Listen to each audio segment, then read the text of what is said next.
Google's latest model, Gemini 3 Pro, is now available in Figma Make. It is not just smarter, it's more creative.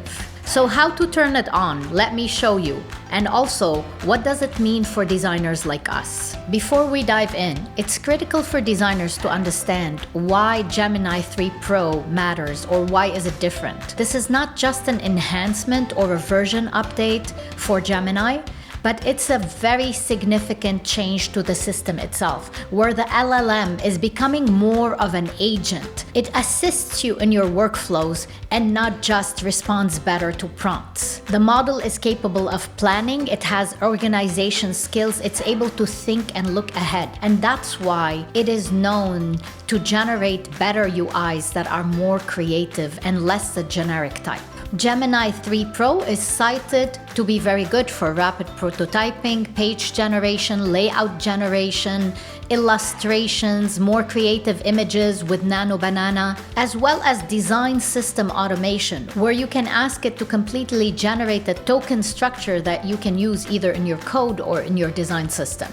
Now let's turn on Gemini 3 Pro inside of Figma Make. You need a Figma Make file, and if you go to Settings, select Make Settings, and under Experimental Models in your left navigation, you will see Gemini 3 Pro. You can turn on the toggle. It is turned off by default, and this is how you enable it for your project. A few days ago, I created a video to show you the difference between Figma Make and traditional prototyping, and when it is most optimal to use either. For those of you who are still not sure how Figma Make fits in your UX process, this would be an excellent video to guide you. The reason I'm referring to this right now is, in that video, we used the older model within Figma Make to generate a prototype from an app.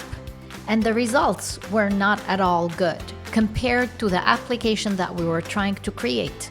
So the conclusion was, for high fidelity prototyping, we needed to stick with the current Figma design prototyping. For me as a designer, the value of Gemini 3 Pro will be if it's able to give me a better accurate result than what the older models were providing.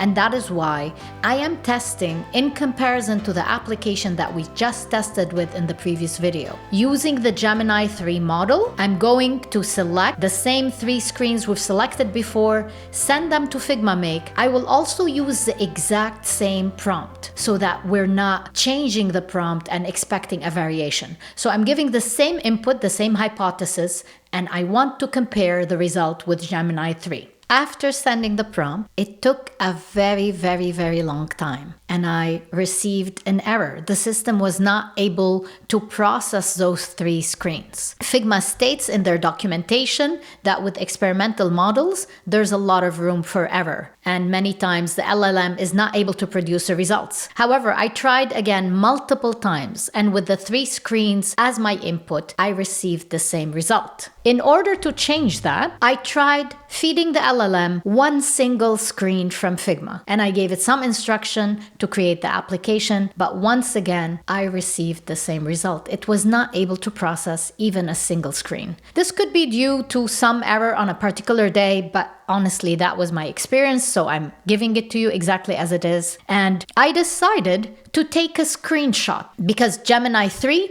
is known to be able to translate screenshots more accurately. So I took a screenshot of the 4 screens in my design, and I attached it to a new Figma Make and gave it a prompt to create an iOS application. Now this time, it was able to generate better results. You can see what came up here. I set it to mobile view, and you can see it came up with an application. It created the same structure of pages. It was able to read that. There was a slight error with the second page, but it gave me a prompt to fix it.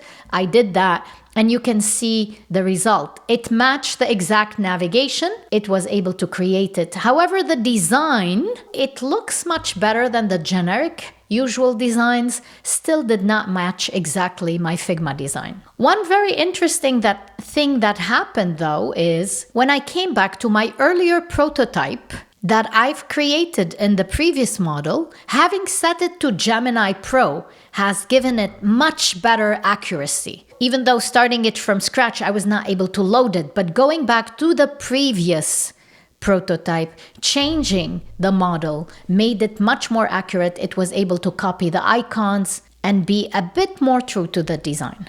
So here's my final conclusion. Figma is definitely heading in a fantastic direction. They are embracing the latest in models, LLMs, multi-models, agentic AI. By doing that, they are empowering us to get the best results from AI generations and UI design. It is not completely there yet, but I think it is not far. This is very powerful. I already see significant improvements from what I've done with the previous model. Have you been experimenting with Figma Make? Please try your designs and share with me in the comments what has been your experience. In my next video, I'm going to show you some very creative outputs from Figma Make that were created by my sons. Thank you so much for watching and stay tuned for more.